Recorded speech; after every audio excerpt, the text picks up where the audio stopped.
Hey everyone, welcome back to Supershed Scrag. Today we're going to be building a updated version of my original rocket stove, which I've still got in commission, but the differences with the new one that I'm going to build is I was having a major problem with the old one, which was the feed tube being at 22 degrees. Now what that was doing is, because there was about a 4-inch gap, 5-inch gap between the end of the feed tube and the end of the upright in the internal flue, is the fire was tending to creep towards the end and then would eventually go out. It just wouldn't burn very well. What I was also finding was the wood was not feeding down the tube well enough. It was a constant thing that I was having to do. So I've changed all that on my original one, but I'm going to build a new one. It's actually for a friend's shed, which is going to be a little bit different. It's also going to have another gas bottle welded on the side because he wants to run another radiator in another room. So we're going to play around with that and see whether we can make that work. The other thing that we're going to try and do with this one is to shorten it a little bit, because the overall length of the other one was probably getting on towards 3 foot, and it's a little bit big, and I think it's a little bit unnecessarily big. I don't think it needs to be that big. So we're going to shorten a few things, and hopefully it'll still work as well. Now, I've got a slightly different gas bottle to one I was using before. I think the one I had before was a 12 kilo gas bottle. This one's a 15 kilo gas bottle. It's a little bit bigger. So again, I've done exactly the same thing. I've chopped the front out, which I find a lot easier. A little bit more welding to do. I mean, you can try and feed it through a hole, but it's a bit of a pain.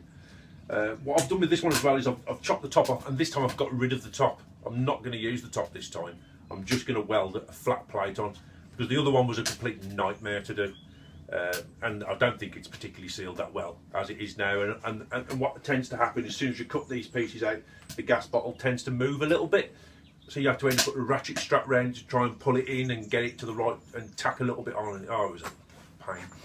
So what I've done so far on this gas bottle is I've chopped a few pieces up. This is what we're going to end up with. This is the internal side of it, and this is going to be the feeder tube. This internal part of the flue, as you can probably see if I just rest it on there, is about 40 to 50 mil short of the top there. So that's primarily where it will sit when it goes inside. These two pieces I've actually cut the same size. They're both 16 inches, obviously with a 45 cut in the bottom there, which I did with an angle grinder. Fairly simple. And then I just literally marked this up, notched it off the top.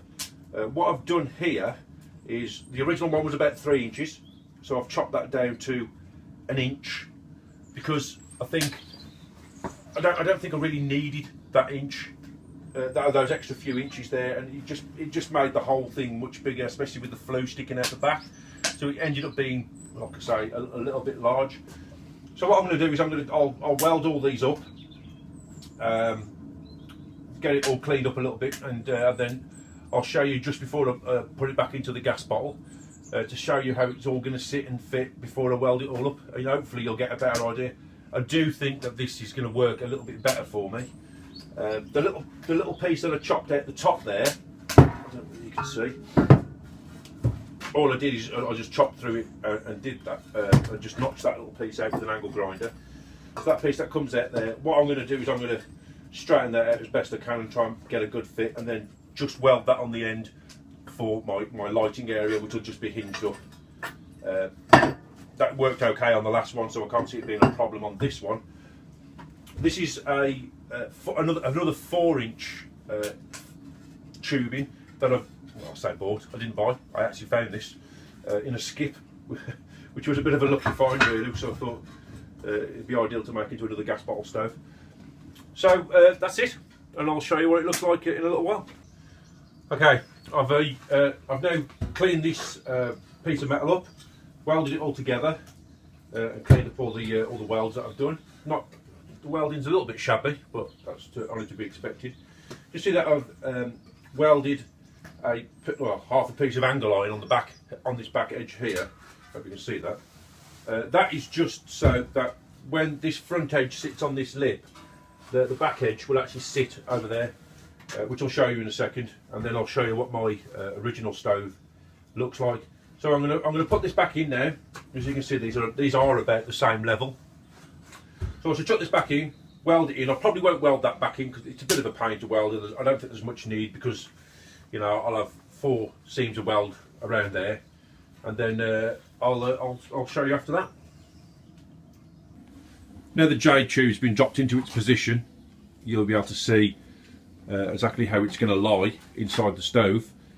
You see that I've left a little bit of a gap between the edges here, and that also allows me to get a welding down the bottom there, although I won't be able to clean it up, so it will look a bit rough. It doesn't matter which way you do it, you're either going to have a rough weld on the bottle or a rough weld on the J tube. Looking inside, you can see that I've made this a little bit off centre because I'm cutting the flue right at the back, and I like to try and push as much heat into the forward section of the fire. That little piece of metal that I put in is down the bottom there. I'm not really sure whether you can see that very well, but it's basically just sitting on the bottom of the stove. So now we should get it welded up, get this this front plate put in here. I've just got to chop 4 inches off it to get it into the right place, and then we'll show you just before I weld the top on. My original stove, as you can hear, is roaring away, and as you can see by the little lights that you can see in front of the J tube there, my welding was a bit, I did actually just chuck it together because I was freezing. So that's still ticking away quite nicely, and I've got a nice little pile of wood, just a bit of pallet wood just to keep it going, and then that goes through straight up and out. Like I say, as you can see with this front edge, that 3 inches there I think is a bit unnecessary. I've had to keep that inch there, but I've also got a couple of inches there which I'm probably going to, where that seam weld is there, I should have actually just welded the flue straight onto that little bit, but I didn't. But there you go.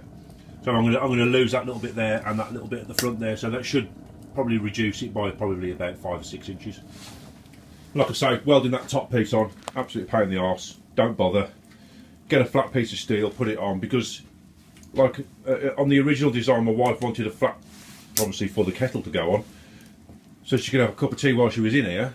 But once you start trying to cut a flat piece of metal into a round top, it just, you just end up having to do stacks of welding just to try and block the holes up. Like, oh, it's just an absolute nightmare. I just really wouldn't, but I really wouldn't advise doing that because it is an absolute pain. So yeah, we'll come back and we'll see. Okay, so now I've pretty much finished the stove. I've done all the welding that I need to do on it. As you can see, I've welded the front part back in, sealed all that up quite nicely. That little piece of steel that I took out of here, I've cleaned it up, stuck a hinge on it that I had knocking around, and now that's my front flap sorted. So that looks pretty good. I'm quite happy with that, really. I've also chopped out these little bits on the bottom, which I think I mentioned on the other video, purely because the bottom of this gas bottle was a little bit mangled, so I needed to hammer them out a little bit, and while it got these strengthening bars in, I couldn't actually do anything. So it looks a little bit nice as well. So I've cleaned those up, and I've kind of got it roughly so it's fairly sturdy. Going on to the flue, what I've done with the flue, I've only cut a short section because I've got to get this in a car to transport it. I've got the main upright here. What I've done is I've cut out a little piece, probably about 1.5 inches, but then I've left the bottom plate on there and cut all the rest of this meat out of it. Then slotted this upright on, and I've just notched out a bit, welded it on, stuck it in. It sticks inside probably about 5 mil after you cut your slot into the actual gas bottle itself. As you can see, I put a flat top on it because, like I said before, the dome top was annoying. I just basically got a piece of steel, put it on, tacked it on, and then I just trimmed it round. It's about 4 or 5 mil thick, but you probably could get away with a little bit thinner than that. Just tacked it on and then ground it smooth and seam welded it round. So that's it looks a lot better, I think, than having the dome top on, because it was a bit of a mess. Regarding the flue, what I'm going to do is I'm just going to weld some flat inch pieces of steel all the way round, actually onto the flue, and then also just put a little bit of fire cement on it, so when it puts it on, it should seal it in. Although my original stove, I've done exactly that, but I haven't put any fire cement on it, and it never leaks, to be honest with you, and it's fine. A little caution when you are using these stoves is the top of this stove gets to about 350 degrees, and it gets there fairly quickly. In my shed, when it's fairly cold in here, I'm getting 350 on the actual stove itself, but the top of the flue I'm only getting about 60. So I think it's you're getting a maximum amount of heat out of it and losing a very little through your flue. Like I said originally, that this stove's going to be used for a friend's shed, and what he's got a shed. Well, he will have a shed that he's building at the moment, but he also wants to have like a clean area because he does a lot of intricate stuff, drone flying and all that kind of rubbish. So he wants a little shed, but he wants that heated. So he wants he wanted a back boiler putting on the stove so that he could run a pump and he could put a radiator in the other room, and some of the heat will go in there and keep the place warm. So what I've done is I've got a little dumpy gas bottle, as you can see.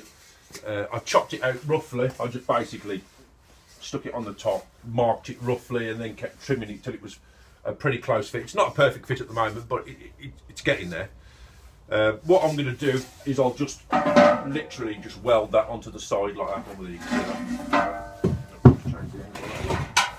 So it will just be welded onto the side. I'll just clean it up a little bit more and seam weld that on. Probably have to put a little bit of a pressure test on it, just to make sure that it's got no leaks on it. And then what I'm going to do is I'm going to cut a hole in the side quite close to the top, and I should put an iron nipple in there. I should just weld that straight in so that you can put a male iron to copper fitting in there, and then he can run his copper work off for his radiator.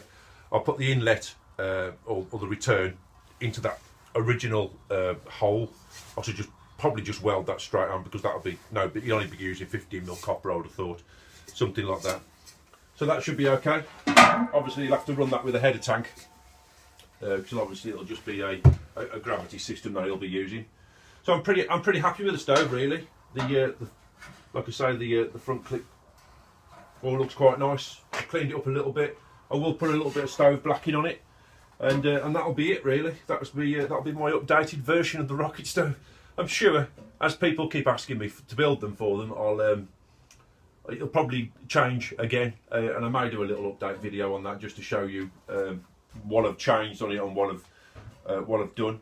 I've got another one that I am doing, which in my cob house, which is a rocket mass heater. Although I'm having a few problems with that, I can't get that to kind of draw. I've watched pretty much every video that's on YouTube, but I'm still having a few problems, so I'll have to hit the forums and see what I can do with that.